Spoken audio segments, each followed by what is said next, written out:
Now, let's turn to a different area, stress, a very normal and healthy condition of everyday life.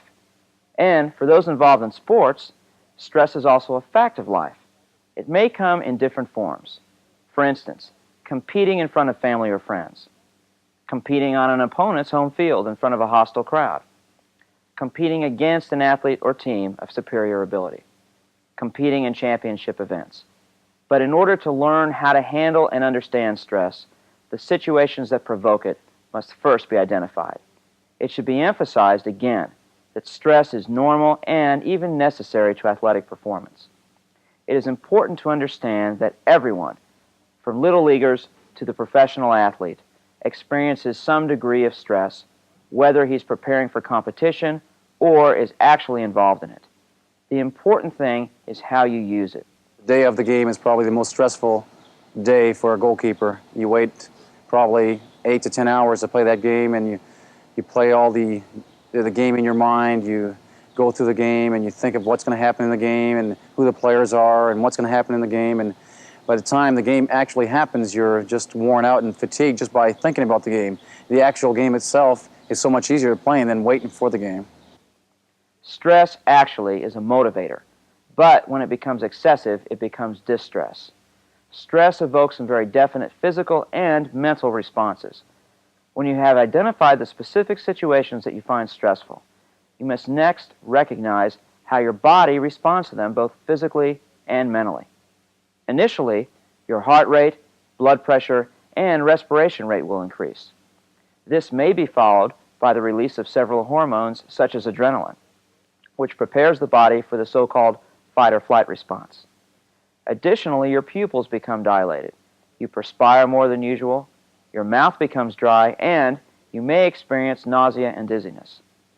There also is an excessive amount of muscle tension, especially noticeable in your neck and shoulders.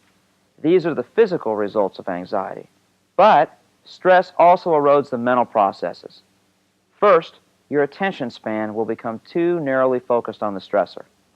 This will result in a reduction in your mental flexibility, lessening the amount of information you can effectively cope with. In addition, your confidence can erode quickly, resulting in the development of negative thoughts. Also, you will become internally preoccupied, noticing all of the physical changes that are occurring. And just as stress can occur in both short and long-term ways, there are short and long-term ramifications. A short-term problem may only mean the erosion of fine motor skills, affecting coordination and timing. Heightened muscle tension may cause movements to become clumsy or jerky.